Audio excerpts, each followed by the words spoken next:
Welcome to Turkey. We have a very early morning excursion. You can see the balconies open. We're gonna head down to the theater. We gotta get down there around 6:30, 7 o'clock, and then we're gonna get on an excursion that we purchased through Carnival.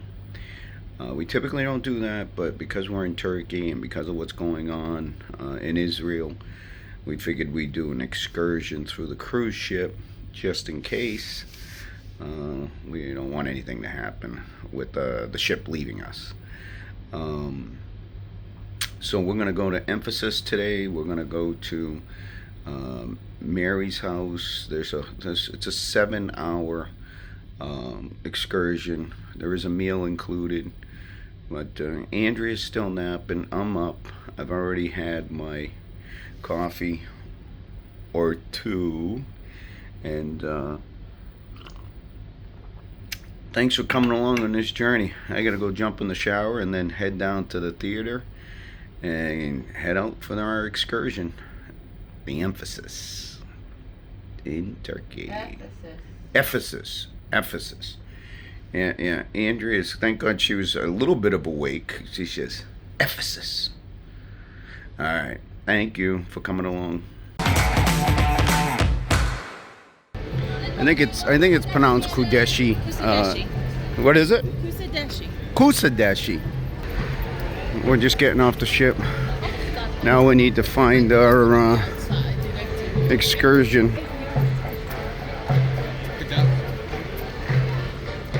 Is the Carnival Pride. We'll catch that when we come back. They were doing a little show over there. Kusadasi. Now we're waiting for, there's number 5 right here. Alright, we found our excursion, number 5. Where do we go, that way? Second bus yours. Right here. Alright, second bus, number 5. Alright, you could tell, man, it's a freaking zoo with these excursions, man. We usually don't do them. Alright, we made it on the tour bus. We got our number, our sticker, we got our little transmitter with an earphone, and we got a shopping guide. Good morning, ladies and gentlemen. Welcome to Turkey. Welcome to our port of Kusadasi. First of all, I would like to introduce myself. My name is Suzette. You can call me Susie if you wish. I will be your tour guide for the tour to Ephesus. By the way, you have chosen the best and the best. So we have to cover everything that exists over here. I am sure you are going to have fun today. I am sure you are going to enjoy it today. But if you have any problems or any questions, please let me know. Now today you are in the port of Kusadasi. The port of Kusadasi is considered to be as the second biggest tourist port of Turkey after Istanbul. Every day we have minimum 2-3 cruises coming to this area. This number can go up to 5 cruises a day, bringing lots of guests in order to visit the ruins of Ephesus, which we are going to visit today on our tour. Now the tourism season goes on for approximately 7.5-8 months, and I can say that this is almost the end of the tourism season. Now October was very busy. November is a little bit busy, but by December it slows very much, and January it finishes. So it is like that. Now dear guests, have a look on your left hand side. We are passing by a monument. This monument that you are going to see with the statue of Mustafa Kemal Atatürk in the middle. Now maybe you have recognized that way up here there was another statue of the same national hero. Mustafa Kemal Atatürk is the leader for the Turkish people. He was the general in the independence wars. He was the one to declare the Turkish Republic on October 29, 1923. Now since the place which we are going to go right now is a sacred holy area, and since there will be many groups there, I personally feel rude to give long explanations in this place. For that reason, I'm going to try to do my best. to give you all the information in the bus. And when we'll arrive there, I'm going to guide you. I'm going to show you the important points, but I would like you to enjoy the silence and peace by yourselves. Now, in the first century, before the crucifixion of Jesus Christ in Jerusalem, supposedly while Jesus was on the cross just about to die, he looked down and he saw St. John the theologian with Virgin Mary next by to him.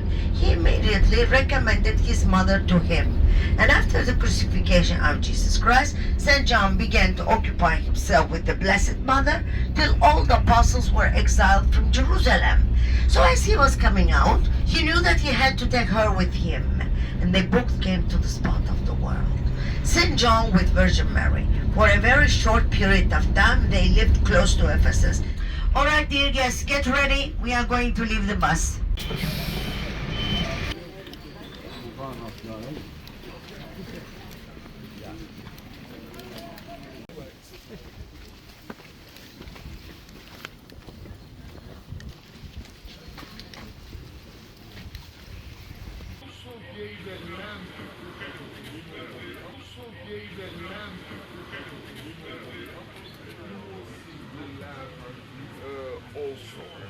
The house of Virgin Mary. All right, we're going to try to take a quick picture here before we go in.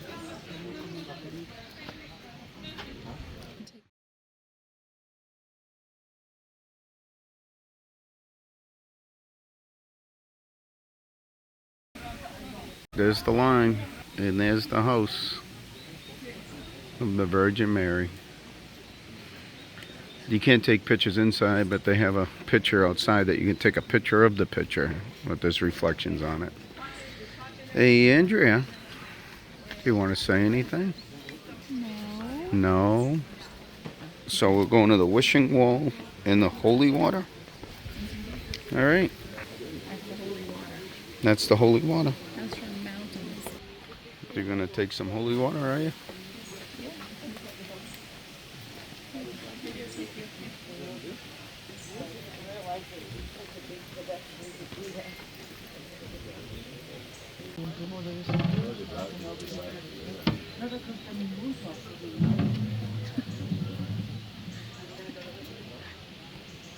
All right, there you go.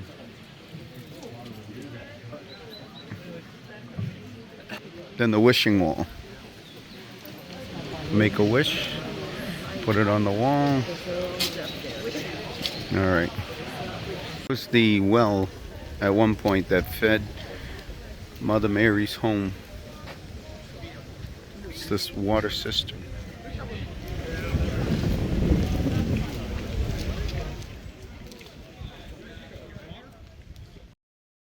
The city which we are going to visit today is the third city of Ephesus. And its history begins with the coming of Alexander the Great, 334 before Christ. So in this city, we are going to see some Greek Hellenistic remains. Then the city passed to the Romans, and the majority of the ruins which we are going to see today dates from the Roman period.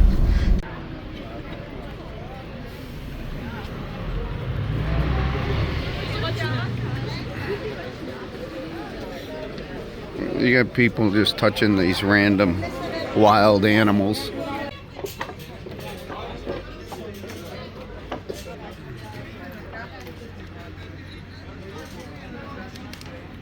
So they got the wild dogs, wild cats.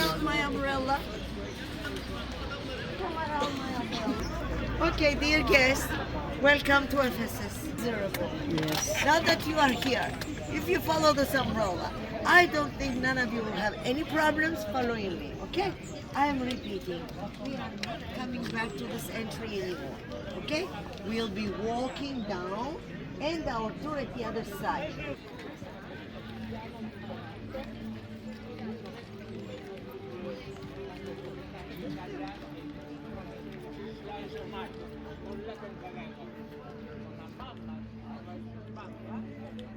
Anyone asked, the instant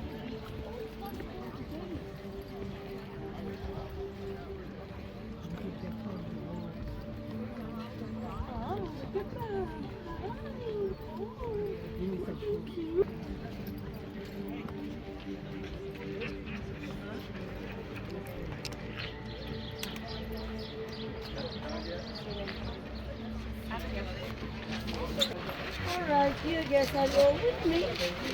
In Ephesus, you are going to have the opportunity to see two theaters. One of it is the big theater. We are going to see that at the end. That theater is where St. Paul Park is. Remember the story I told you? It is the big one. This is a tiny theater with a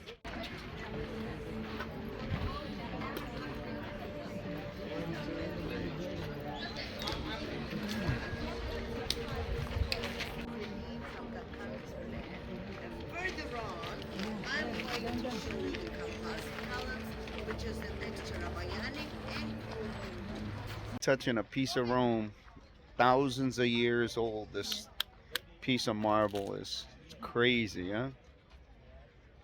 So fortunate. Thanks for coming along. Now, dear guests, after visiting Ephesus, we are going to have the privilege to visit the museum as well. And all the artifacts which were found in Ephesus, they are in the museum.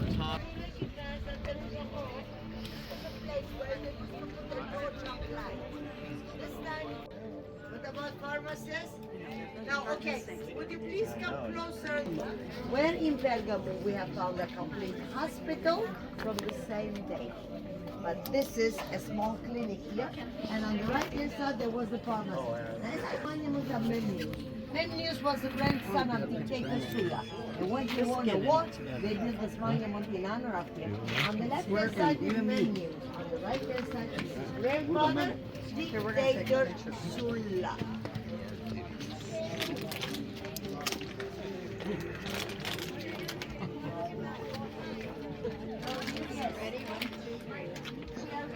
Okay, wait. 1, 2, excuse me. I mean, 1, 2, 5.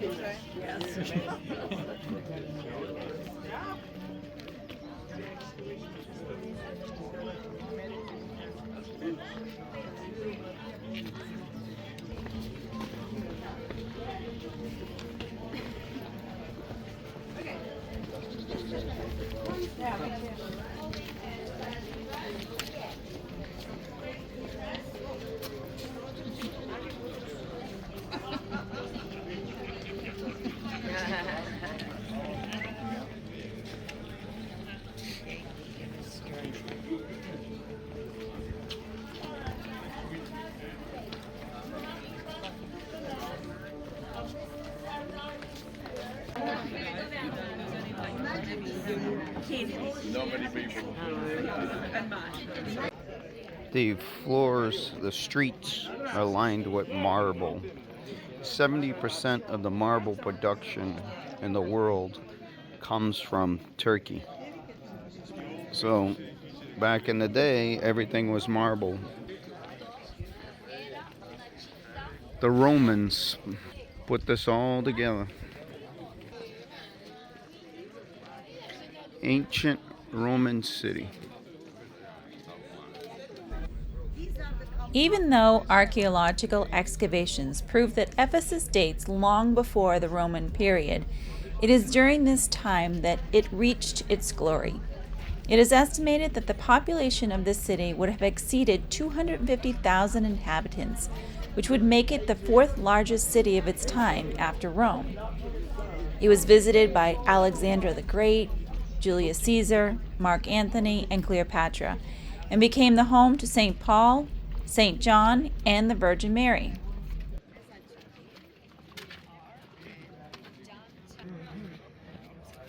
Throughout our visit, we saw the remains of a beautiful city with shiny white marble streets connecting shops, clinics, large open-air theaters, the Library of Celsus, governmental buildings, bathhouses, brothels, and houses of the elite adorned with delicate mosaics, frescoes, marble statues, and fountain remains. It was like stepping back in time to ancient Rome.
Make a guess.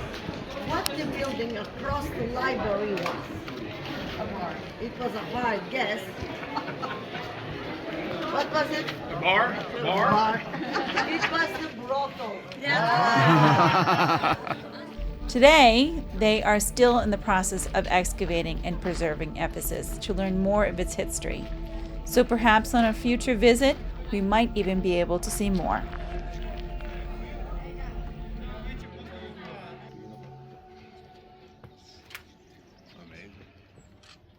All right, so here we are. We're in this amphitheater area. They used to do concerts. Unfortunately, the last ones they said was Diana Ross and Sting, and it cracked the foundation.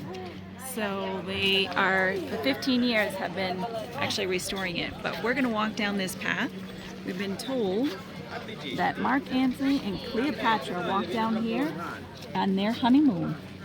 So we're going to have a little show. Let's go. Oh, right here.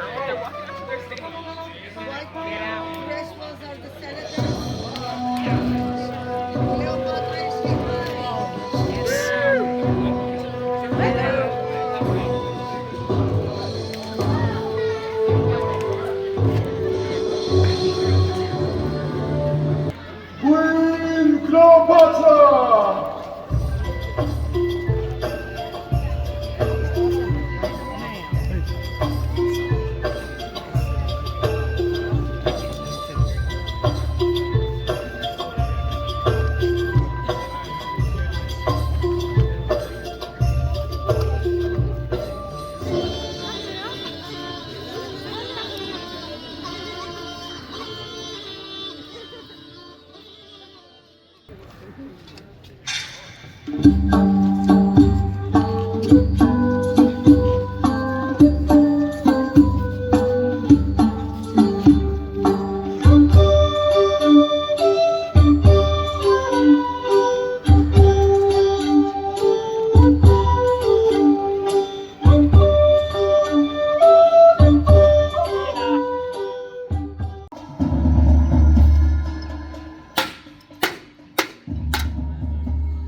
Earlier in the day, Susie told us of the story of how it was believed that after the crucifixion of Jesus, St. John took Virgin Mary to Ephesus because he thought it would be too dangerous for her to stay in Jerusalem.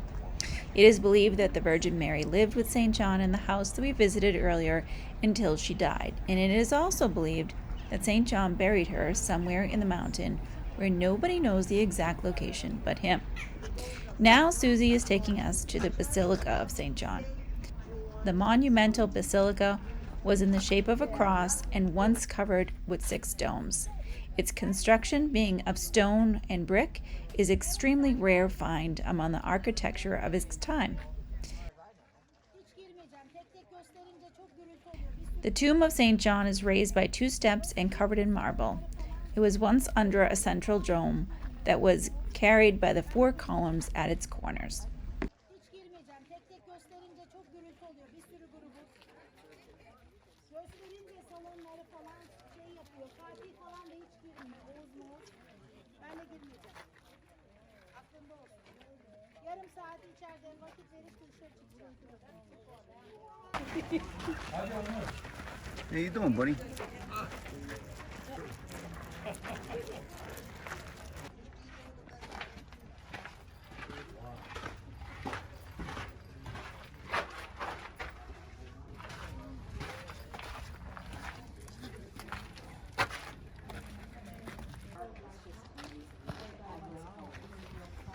Are you getting the history? I just took that picture of the mosaic.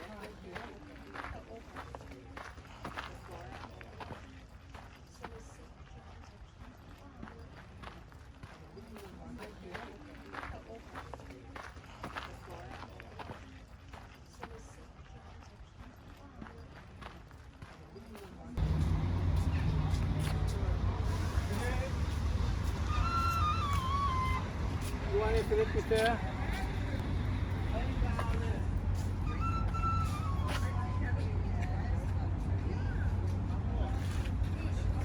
Bütün rehberler dışarıda ama sen nasıl istiyorsan sen gene bildiğin gibi yap. Ama biz önden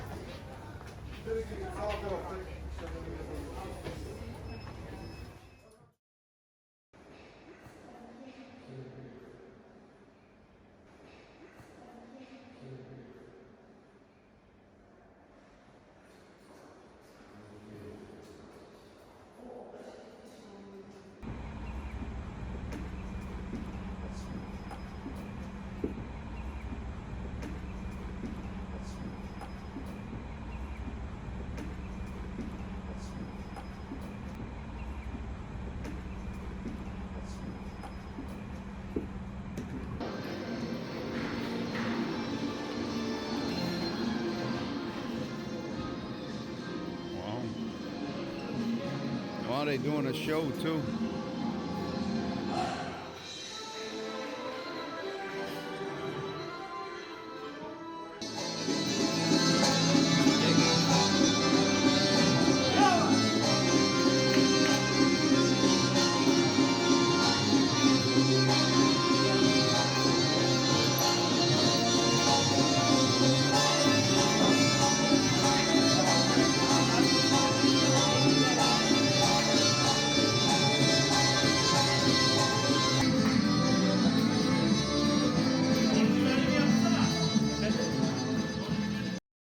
Going to give you all the information you need, but don't forget that I am here and I will be here till the last guest says goodbye to me. So once again, ladies and gentlemen, welcome to you. And how's the day today? Very good. Good time?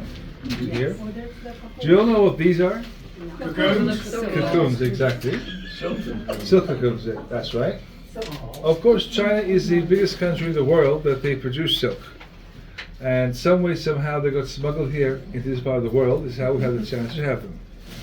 The worms live on mulberry trees. That's what they eat, leaves of the mulberry trees. And that's equal to 1 mile of silk on this cocoon. The worm is still inside it. The worm is already dead.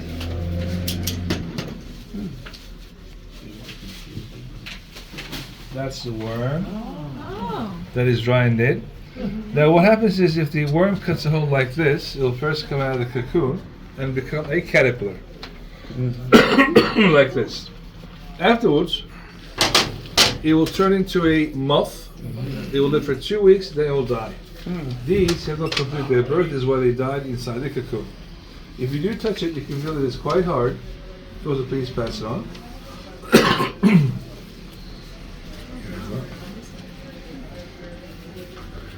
Being like this, we can't really use them, so what we have to do is to boil them for 2 to 3 hours. The ones in the water have been boiled this morning for 3 hours. What happens, they get softer, they soak that way. Then with this wood brush, we tap them to be able to get the threads out of it.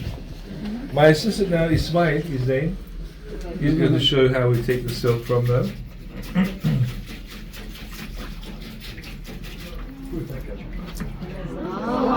So let's threads side by side. Just like a sewing machine, those will all get together and become one thread and we're connected to the main wheel, so we start to see the spinning. When it attaches that to the wheel now, you'll see when it spins the wheel, some cocoons in the water are going to move. If they're moving, those are being unraveled.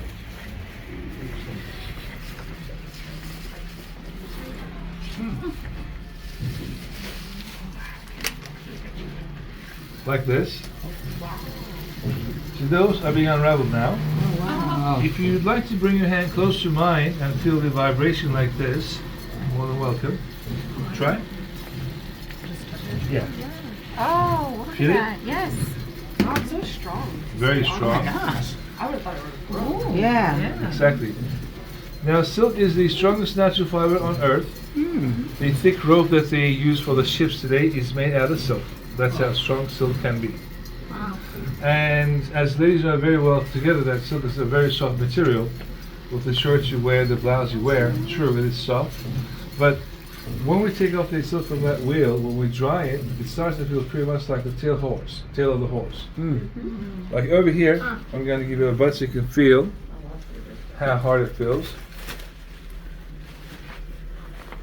You can also feel it here.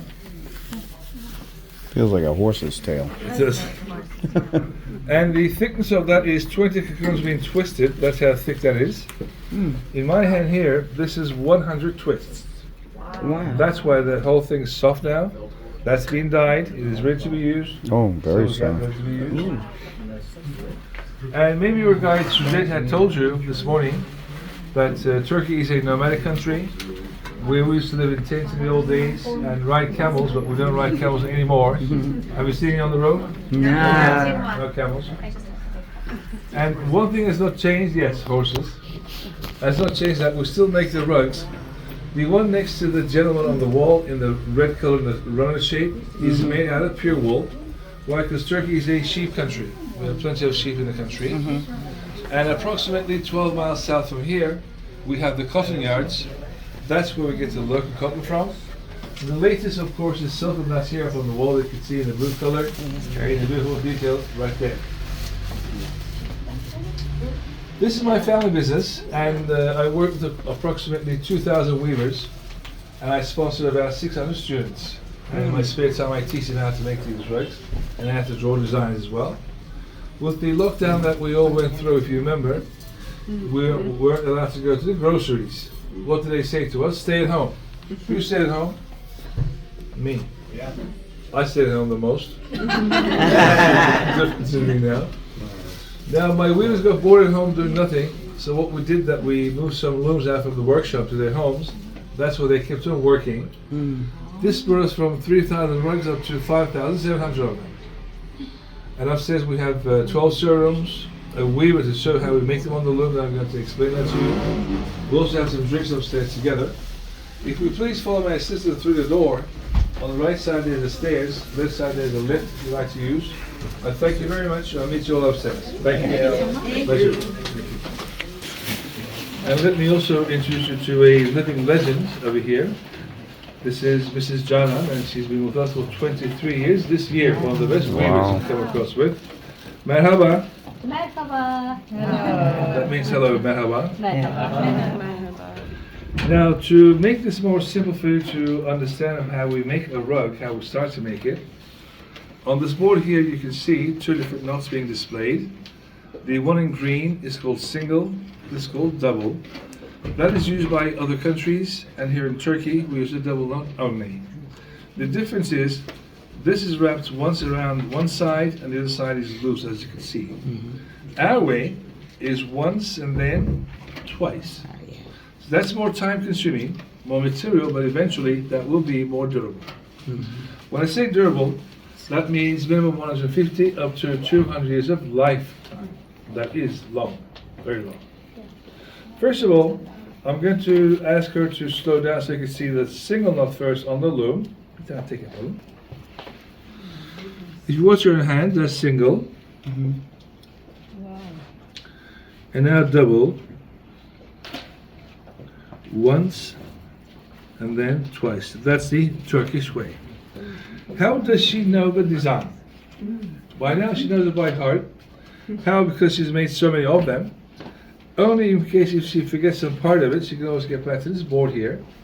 Every color that you see, every box you see on this is a knot. And what she has to do, from the left to the right, like reading a book, she has to follow the same straight row, complete the row and press them down to tighten them.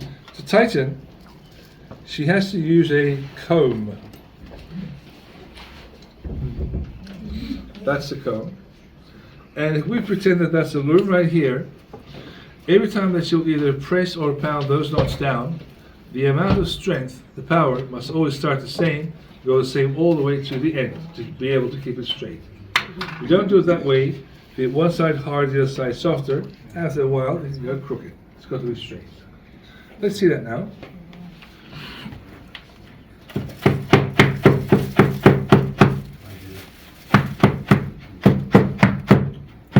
Like this. And then with a pair of scissors, after every row, this must be done, we will trim the pile to make it even. These are professional carpet scissors, and the way you're supposed to use it is with those two fingers is how it works. That's where you get your main strength from.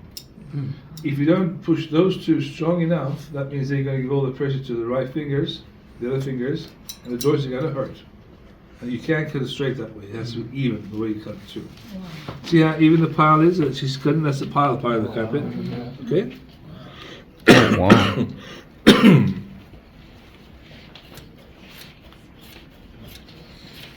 That's how we cut. And if you can please come here to the back part of the loom to touch these threads like playing a guitar, please do that and feel how strong they are. Wow. It almost feels like wire. The carpet she is working on is 100% pure silk, including those threads. And people who work on silk carpets can work for only 2 up to 3 hours per day, because silk is so strong, if they work too much, that makes their hands get numb or sore. And the design is very complicated, can as well hurt their eyes. So the government stepped on that, and they said that it's a new law.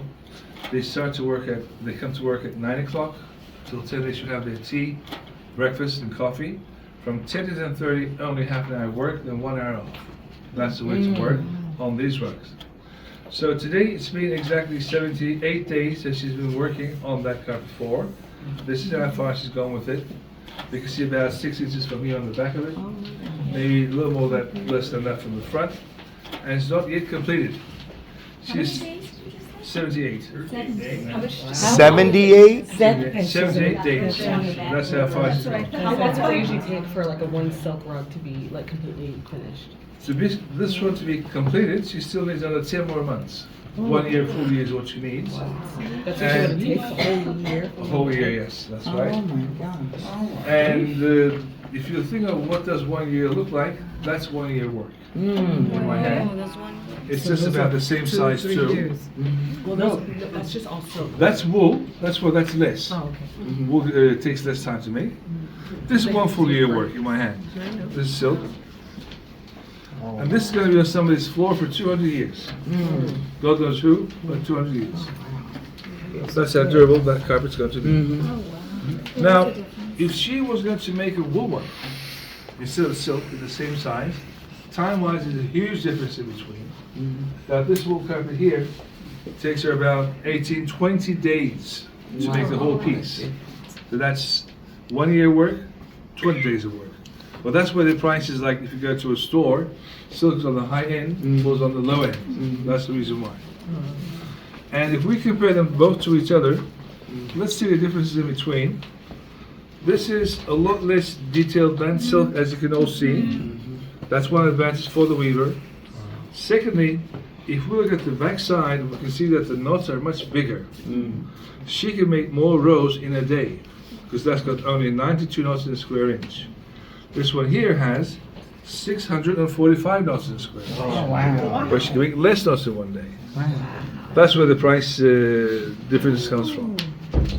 Like I work with a family that they only make rugs for the Turkish government, and they have made one rug that has 6,000 knots in a square inch, which is now the world Guinness record. Very, very detailed. Very detailed. It's the only one piece in the world. and made for the government only. I'm going to show what they make. Only 3% of what they make I sell them here in my store because it's my old friend. Han families. H-A-N, that's their last name by the way, like Genghis Khan. Like Genghis Khan. Very old. Wow. Now, if you look at that picture, you'll see some known people, well-known Yeah, people. popes. You can see the whole President popes. Clinton. You can see President Clinton, yes, the Junior Bush as well. You can see the Queen with 3 men and a woman seeing some rugs. That's not the Grand Bazaar. She's not buying a rug. She's receiving it. Yeah. So, if possible, can we please give her a good applause? Thank you. Please have a seat again. Make yourselves more comfortable. You like it, Gilly? Thank you.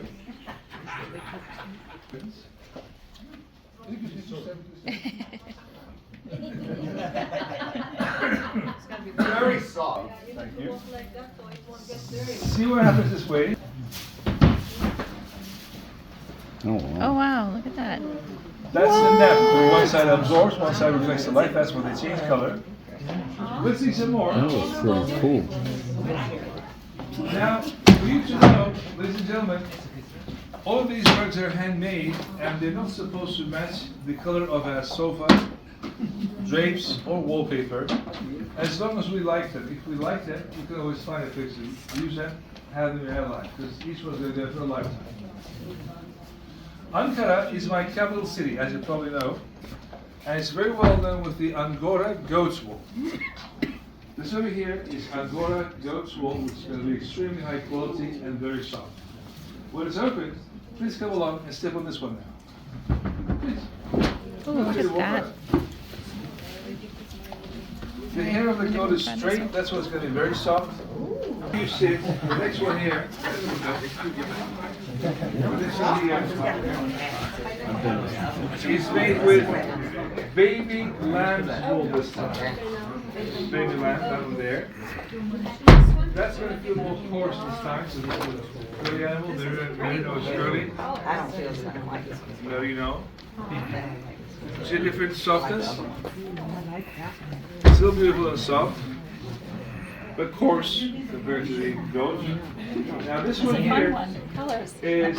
I think everybody likes that one. But completely, it is undone. It's got 4 colors: black, brown, gray, and white. Let's see. All natural. All natural.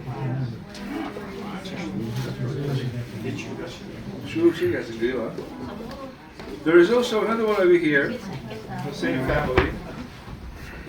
This one, that's been made beautifully also. The drinks are here, by the way. Let's get to know each other. Where are we from? Very south Florida.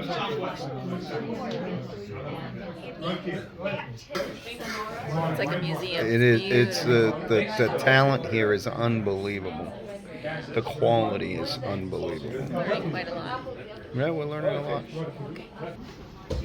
This one that's in front of me in Burgundy is 100% pure silk. Oh. That was made by one person in 2 years' time.